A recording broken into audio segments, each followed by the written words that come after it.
আজকের আমরা ক্লাস 7 এর 13 নম্বর স্কুল করব। 13 নম্বর স্কুলের 1 থেকে 7 হয়ে গেছে।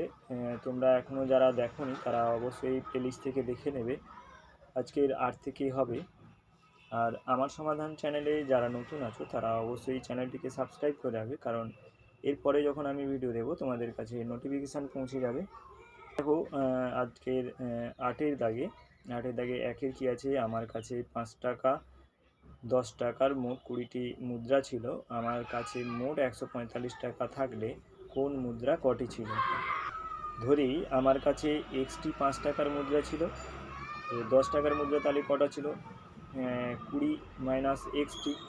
তাহলে শর্তানুসারে দেখো, 5 টাকা দিয়ে 5 গুণিতক এক্স টাকা হবে, আর 10 টাকার যেটা নোট আছে সেটা 20 মাইনাস এক্সটি আছে। তো 20 মাইনাস এক্সের সঙ্গে 10 গুণ করলে 10 টাকার নোট কত আছে সেটাও পাওয়া যাবে। তো এই দুটোকে যোগ করলে কত হবে? 145 হবে। সেখান থেকে এক্স সমান কত বেরিয়েছে? এক্স সমান কত বেরিয়েছে? 11।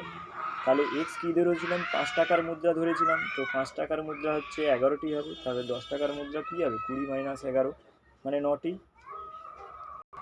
এরপরে দেখো 8-এর 2, আমার বাবা একটি বাড়ি তৈরি করার জন্য কিছু টাকা ধার করেছিলেন। প্রথমবার তিনি ধারের 2/3 শোধ করলেন। দ্বিতীয়বার তিনি 100 টাকা শোধ করলেন, কিন্তু তিনি দেখলেন তিনি যা শোধ করেছেন তারপরও 15,000 টাকা ধার পড়ে রইল। তিনি কত টাকা ধার করেছিলেন? ধরি আমার বাবা এক্স টাকা ধার করেছিলেন। প্রথমবার শোধ করেন কত? এক্সের 2/3, মানে 2/3 এক্স টাকা। এবার শর্তানুসারে দেখো, এইটা ধার প্রথম শোধ করেছেন, তারপরে 100 টাকা শোধ করেছেন, বাকি পড়ে আছে 15,000 টাকা।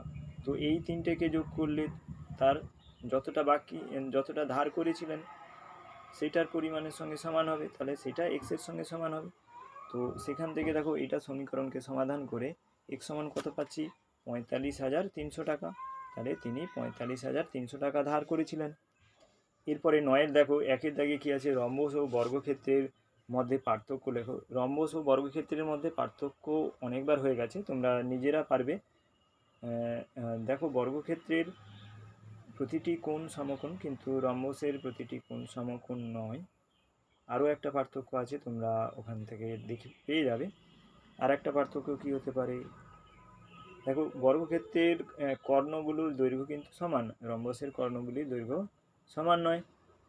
এরপরে নির্দিষ্ট একটি চতুর্ভুজ আঁকার জন্য দুটি শর্ত উল্লেখ করো। মানে এমন দুটি শর্ত বলতে হবে যে দুটি শর্তের সাহায্যে একটা নির্দিষ্ট চতুর্ভুজ অঙ্কন করা যাবে। দেখো, নির্দিষ্ট একটি চতুর্ভুজ অঙ্কনের জন্য দুটি শর্ত কী হলো? 4টি বাহুর দৈর্ঘ্য এবং 4টি কোণের মান যদি দেওয়া থাকে তাহলে একটি নির্দিষ্ট চতুর্ভুজ অঙ্কন করা যাবে।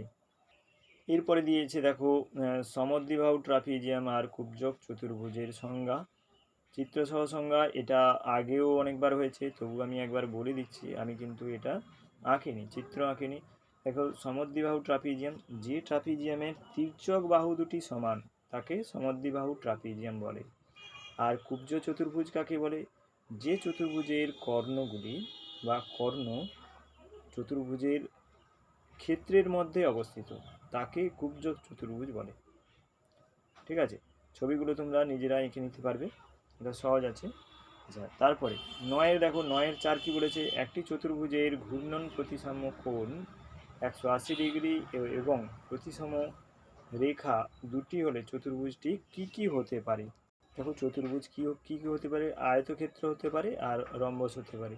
দেখো, এর ঘূর্ণন প্রতিসাম্য কোণ হচ্ছে 180 ডিগ্রি এবং এর প্রতিসাম্য রেখা কটা আছে? দেখো, দুটো আছে। এর প্রতিসাম্য রেখাও দুটো আছে রম্বসের, এবং ঘূর্ণন প্রতিসাম্য কোণ হচ্ছে 180 ডিগ্রি।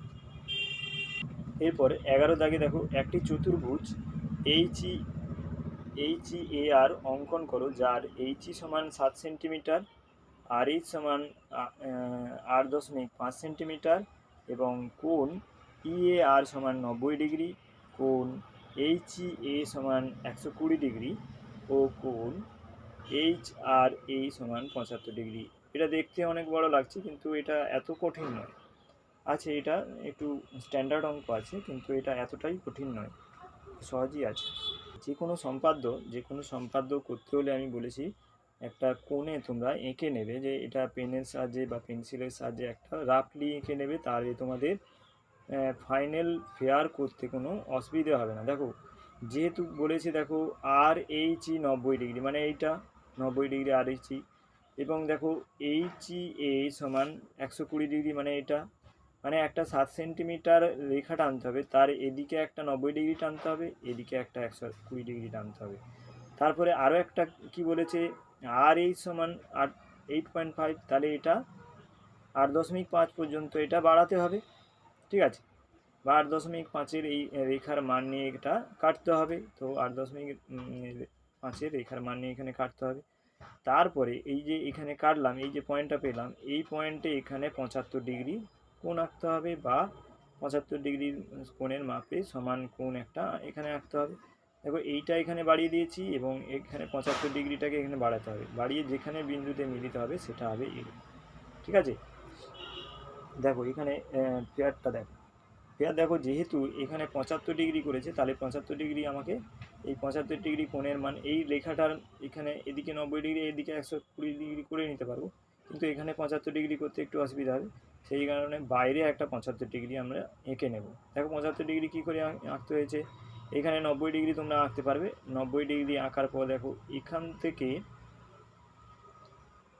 থেকে এটা কত, 30 ডিগ্রি, 30 ডিগ্রিকে হাফ করলে কত, 15 ডিগ্রি হবে। তো 90 থেকে 15 বাদ দিলে কত হবে, 75 ডিগ্রি, তাহলে এটা হবে 75 ডিগ্রি, ঠিক আছে। তাহলে 30 ডিগ্রিকে তোমরা হাফ করে নিতে পারবে, 30 ডিগ্রিকে হাফ করলে এই রেখাটা পাবো, তাহলে 90 থেকেই 15 বাদ দিলে কত হবে, 90 থেকে 15 বাদ দিলে 75 হবে, তাহলে 75 ডিগ্রি এঁকে নিতে পারবে।